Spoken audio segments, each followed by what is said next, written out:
नमस्कार दोस्तों, टीआरजेड फिजिक्स में आपका बहुत बहुत स्वागत है। मैं रेहान जिया आया हूँ नया कॉन्सेप्ट लेके।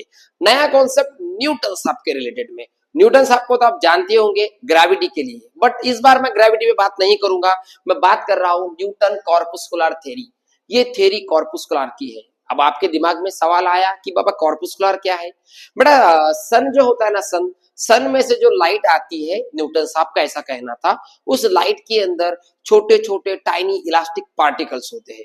उन छोटे छोटे टाइनी पार्टिकल्स को लैटिन में कॉर्पुस्कल्स कहा जाता है, इसीलिए इस थ्योरी को कॉर्पुस्कुलर थ्योरी बोला गया। ये थ्योरी बेसिकली क्या कहना है इस थ्योरी का। न्यूटन साहब 1672 की बात है, माने कि मोटा मोटा 1700 सेंचुरी की बात है, 17 सेंचुरी की बात है।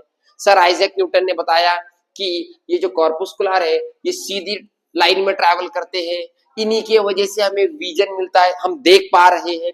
यही कॉर्पुस्कुलर हमारी आंखों पे गिरते हैं जिस वजह से हमें विजन आता है।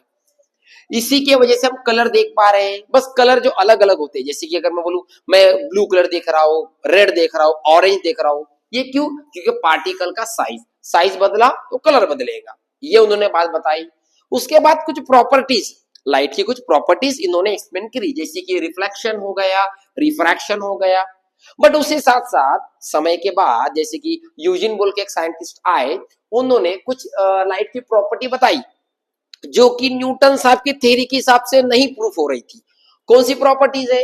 इंटरफेरेंस, डिफ्रैक्शन, पोलराइजेशन और speed of light in denser medium. तो इसी एक मेजर रीजन की वजह से न्यूटन साहब की थ्योरी रिजेक्ट हो गई। तो क्या हम न्यूटन साहब को टोटली गलत बोलेंगे? नहीं बच्चों, न्यूटन साहब उस समय के अनुसार बहुत आगे थे।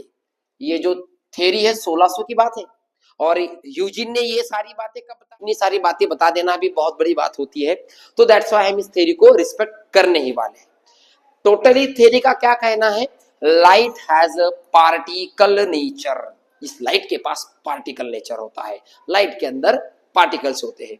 आई होप आपको समझ में आया होगा मैं क्या बताना चाहता हूँ। ये सारी चीजें आपको जेई नीट सीटी में बहुत काम आएंगे। बने रहिए इसी प्रकार के कंटेंट के लिए। Thank you.